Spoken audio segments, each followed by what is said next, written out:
এটা হলো আমার ছোট্ট বাবা, যার এখন মেইন ফেভারিট খাবার হচ্ছে তার দুটো হাত।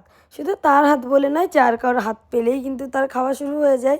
আর যদি হাতটা একবার বার করা হয় তাহলে তো কান্নার কোনো শেষ নেই। মানে এটা হচ্ছে আমার বড়দা ভাইয়ের ছেলে।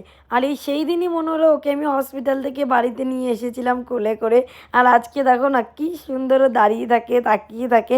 যাই হোক, ও আমার খুব বড় হয়ে গেছে এবং খুব বুদ্ধিমান। খুব কম কান্নাকাটি করে, শুধু হাত টেনে নিলেই বেশি জানো তো। ছোটবেলায় ওর দিদি মানে আমার বড়দার যে মেয়ে আছে, ও কোলেই আসতে চাইতো না, ও খুব কান্না করতো। কিন্তু সেই তুলনায় আমাদের বাবু মানে শ্রেয়ান অনেক ভালো, ও সববার কোলে যায়। শুধু দাদার কোলে যাওয়ার পরে দাড়ির খোঁচাকেও বারবার মুখটা সরিয়ে নিচ্ছিল। আমার মনে হচ্ছে বাবু মনে মনে এটাই বলছিল, সোনা কাকা তোমার দাড়িটাই খুব গুঁতো লাগছে, তুমি একটু মুখটা সরাও সোনা কাকা, আমার খুব গুঁতো লাগছে। আর ওর সোনা কাকাও এর আগে বাবুকে সেইভাবে কোলে নিতে পারেনি, কারণ বাবু খুব ছোট ছিল, ভাবতো যদি বাবু পড়ে যায় বা ওর যদি লাগে, তো সেই জন্য বলেছিল একটু বড় হলেই ও বাবুকে ঠিকঠাক করে কোলে নেয়। বাবুর সাথে কিছুটা সময় কাটিয়ে চলে গেলাম আমাদের জমিতে, যেখানে আমার বাবা প্রচুর সুপারি গাছ লাগিয়েছে। আর এই জমিটাও অনেক বড়, এখানটায় ফাঁকাই ছিল, তাই বাবা গাছ লাগিয়েছিল, গাছগুলো বেশ বড় হয়ে গেছে।